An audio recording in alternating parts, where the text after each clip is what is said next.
Hi ಸ್ನೇಹಿತರೆ, ಸ್ಪರ್ಧಾ ಕ್ರಿಯೇಷನ್ಗೆ ಸ್ವಾಗತ. ಇವತ್ತಿನ ಈ ವಿಡಿಯೋದಲ್ಲಿ ತುಂಬಾ ಜನ ಕೇಳ್ತಾ ಇರುವಂತ ಕ್ವಶನ್ ಅಂತ ಅಂದ್ರೆ, ಇವಾಗ PUC ಮುಗಿಸಿದಂತವ್ರು ಡಿಗ್ರಿ ಮಾಡ್ತಾ ಇದ್ದೀರಾ, ಡಿಗ್ರಿಗೆ ಅಡ್ಮಿಷನ್ ಸ್ಟಾರ್ಟ್ ಆಗಿದೆ, ಅಡ್ಮಿಷನ್ ಮಾಡಿಸಿರ್ತೀರಾ, BA ಮಾಡಿರ್ತೀರಾ ಅಥವಾ BCom ಮಾಡಿರ್ತೀರಾ ಅಥವಾ BSc ಅಡ್ಮಿಷನ್ ಮಾಡಿಸಿರ್ತೀರಾ, ಇಂಜಿನಿಯರಿಂಗ್ ಯಾವುದೋ ಒಂದು ಕೋರ್ಸಿಗೆ ನೀವು ಇವಾಗ ಅಪ್ಲೈ ಮಾಡಿದ್ದೀರಾ.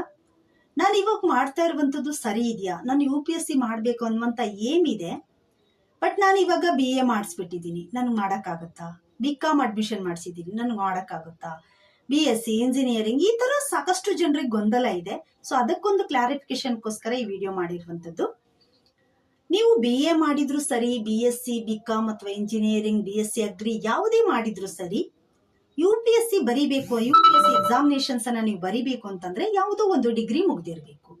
ನೀವು ಯಾವ್ದಾದ್ರೂ ಡಿಗ್ರಿ ಮುಗಿಸ್ಕೊಂಡಿರಿ, ಅದಕ್ಕಿಲ್ಲಿ ಯಾವುದೇ ರೀತಿ ಸಂಬಂಧ ಇಲ್ಲ. ಇದನ್ನು ಫಸ್ಟ್ ಮೈಂಡ್ ಅಲ್ಲಿ ಇಟ್ಕೊಳ್ಳಿ. ಯಾವ ಬ್ಯಾಕ್ಗ್ರೌಂಡ್ ನವರಾದ್ರೂ ಕೂಡ ಈ ಎಕ್ಸಾಮ್ ಅನ್ನ ಕ್ರಾಸ್ ಮಾಡಬಹುದು. BAದವರು ಮಾಡಬಹುದು, BSc BCom ಅಥವಾ ಇಂಜಿನಿಯರಿಂಗ್ BSc ಅಗ್ರಿ MBBS ಯಾವುದೇ ಒಂದು ಡಿಗ್ರಿ ಮುಗಿಸಿದಂತವರು ಕೂಡ ಈ ಎಕ್ಸಾಮ್ ಅನ್ನ ಕ್ರಾಕ್ ಮಾಡ್ಲಿಕ್ಕೆ ಸಾಧ್ಯತೆ ಇದೆ. ಬಟ್ ಓದುವಂತ ರೀತಿ ಡಿಫ್ರೆಂಟ್ ಆಗಿರತ್ತೆ ಅಷ್ಟೇ. ಸೈನ್ಸ್ ಸ್ಟೂಡೆಂಟ್ಸಿಗೆ ನಿಮ್ಗೆ ಆರ್ಟ್ಸ್ ಸಬ್ಜೆಕ್ಟ್ ಅನ್ನ ಓದ್ಲಿಕ್ಕೆ ಕಷ್ಟ ಆಗ್ಬೋದು, ಆರ್ಟ್ಸ್ ಸ್ಟೂಡೆಂಟ್ಸ್ಗೆ ಸೈನ್ಸ್ ಸಬ್ಜೆಕ್ಟ್ ಅನ್ನ ಓದ್ಲಿಕ್ಕೆ ಸ್ವಲ್ಪ ಕಷ್ಟ ಆಗ್ಬೋದು. ಬಿಟ್ರೆ ಯಾವುದೇ ರೀತಿ ಡಿಫ್ರೆನ್ಸ್ ಇರಲ್ಲ. ಯಾವುದೇ ಕೋರ್ಸ್ ಅನ್ನ ಮುಗಿಸಿದ್ರು ಕೂಡ ನೀವು ಅಪ್ಲೈ ಮಾಡ್ಬೋದು, ಎಕ್ಸಾಮ್ ಅನ್ನ ಬರೀಬಹುದು. ಇನ್ನ ಒಂದು ಮಾಡುವಂತದ್ದು, ಇವಾಗ ನೀವು UPSC ಪ್ರಿಪರೇಷನ್ ಮಾಡ್ಬೇಕು ಅಂದ ತಕ್ಷಣ ನಿಮಗೆ ಅದ್ರ ಬಗ್ಗೆ ಐಡಿಯಾ ಇರಲ್ಲ.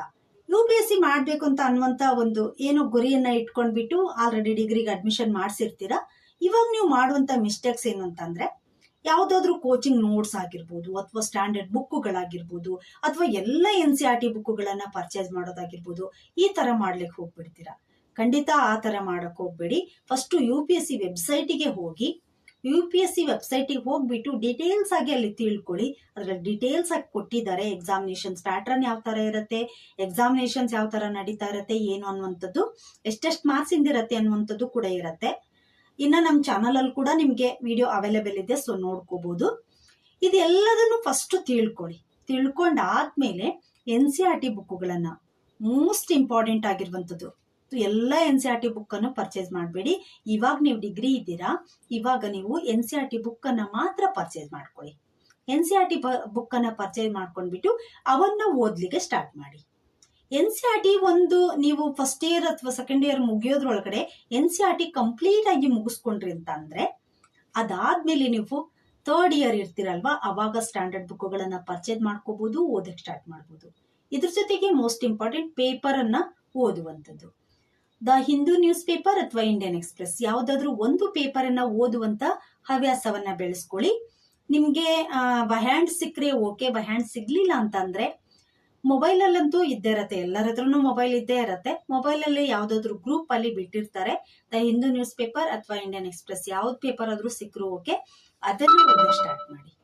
ಫಸ್ಟ್ ಸಿಲಾಬಸ್ ಅನ್ನ ನೀಟಾಗಿ ಅಂಡರ್ಸ್ಟ್ಯಾಂಡ್ ಮಾಡ್ಕೊಳ್ಳಿ.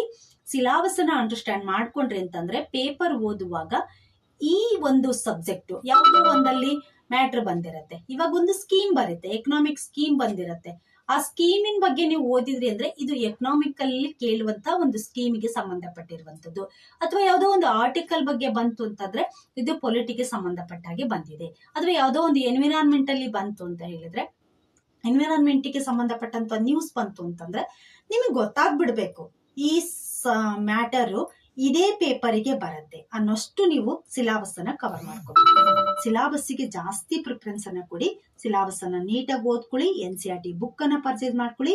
NCERT ಬುಕ್ ಅನ್ನ ಫಸ್ಟ್ ಮುಗಿಸ್ಕೊಳ್ಳಿ. ಅದಾದ ನಂತರ ನೀವು ಸ್ಟ್ಯಾಂಡರ್ಡ್ ಬುಕ್ ಹೋಗಿ. ಇವಾಗ್ಲೇ ಸ್ಟ್ಯಾಂಡರ್ಡ್ ಬುಕ್ ಅನ್ನ ಪರ್ಚೇಸ್ ಮಾಡಿದ್ರೆ ಏನಾಗತ್ತೆ ಅಂತ ಕೇಳ್ಬೋದು ನೀವು. ಇವಾಗ್ಲೇ ಸ್ಟ್ಯಾಂಡರ್ಡ್ ಬುಕ್ ಅನ್ನ ಪರ್ಚೇಸ್ ಮಾಡಿದ್ರೆ ಏನು ಆಗಲ್ಲ, ಬಟ್ ಅಡಿಷನ್ ಚೇಂಜ್ ಆಗ್ತಾ ಇರತ್ತೆ. ಬಟ್ ಅಡಿಷನ್ ಚೇಂಜ್ ಆಯ್ತು ಅಂದ್ರೆ ಬುಕ್ ಏನ್ ಚೇಂಜ್ ಆಗಲ್ಲ, ಅಡಿಷನ್ ಚೇಂಜ್ ಆಗತ್ತೆ. ಅಡಿಷನ್ ಚೇಂಜ್ ಆದಾಗ ಅಲ್ಲೊಂದಿಷ್ಟು ಪೇಜಸ್ ಅನ್ನ ಸೇರಿಸಿರ್ತಾರೆ. ಈ ಅಡಿಷನ್ಗೂ ಮುಂದಿನ ಅಡಿಷನ್ಗೂ ನೋಡಿದಾಗ ಒಂದು 100, 150, 50 ಇಷ್ಟು ಪೇಜಸ್ಗಳು ಜಾಸ್ತಿ ಆಗಿರುತ್ತೆ. ಅಷ್ಟು ಇನ್ಫಾರ್ಮೇಶನ್ಸ್ ನಮಗೆ ಮಿಸ್ ಆಗ್ಬಿಡತ್ತಲ್ವಾ. ನೆಕ್ಸ್ಟ್ ನೀವು ಓದುವಾಗ ಇನ್ ಕೇಸ್ ಮಿಸ್ ಆಯ್ತು ಅಂತಂದ್ರು ಅದಿಷ್ಟೇ ನಿಮಗೆ ಜೆರಾಕ್ಸ್ ಸಿಕ್ತಿರತ್ತೆ, ತಗೊಳ್ಬಹುದು. ಬಟ್ ಇವಾಗ್ಲೇನೆ ಏನಕ್ಕೆ ತಗೊಳ್ಳೋದಲ್ವಾ. ಸೊ ಅದಕ್ಕೋಸ್ಕರ ಡಿಗ್ರಿ ಮುಗಿಸೋದು 3 ಇಯರ್ಸ್ ಆಗತ್ತೆ.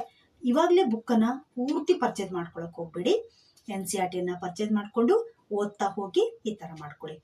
BA BCom BSc ಯಾವುದೇ ಒಂದು ನೀವು ಬ್ಯಾಕ್ಗ್ರೌಂಡ್ನವ್ರು ಆಗಿದ್ರು ಕೂಡ ಇದನ್ನೇ ಫಾಲೋ ಮಾಡಬೇಕು. NCERT ಬುಕ್ ಮತ್ತೆ ನ್ಯೂಸ್ ಪೇಪರ್ ಅನ್ನ ಓದಕ್ ಸ್ಟಾರ್ಟ್ ಮಾಡ್ತಾ ಹೋಗಿ ಸಿಲಾಬಸ್ ಅನ್ನ ಕಂಪ್ಲೀಟ್ ಆಗಿ ನೋಡ್ಕೊಳ್ಳಿ. ಸಿಲಾಬಸ್ ಕಾಪಿ ಬೇಕಾದ್ರೆ ನಿಮ್ಗೆ ವೆಬ್ಸೈಟ್ ಅಲ್ಲಿ ನಿಮ್ಗೆ ಸಂಪೂರ್ಣವಾಗಿ ಸಿಕ್ಕಿರತ್ತೆ. ನಾ ಟೆಲಿಗ್ರಾಮ್ ಗ್ರೂಪ್ ಅಲ್ಲೂ ಕೂಡ ಸೆಂಡ್ ಮಾಡಿದೀನಿ, ಸೊ ನೋಡ್ಕೋಬಹುದು.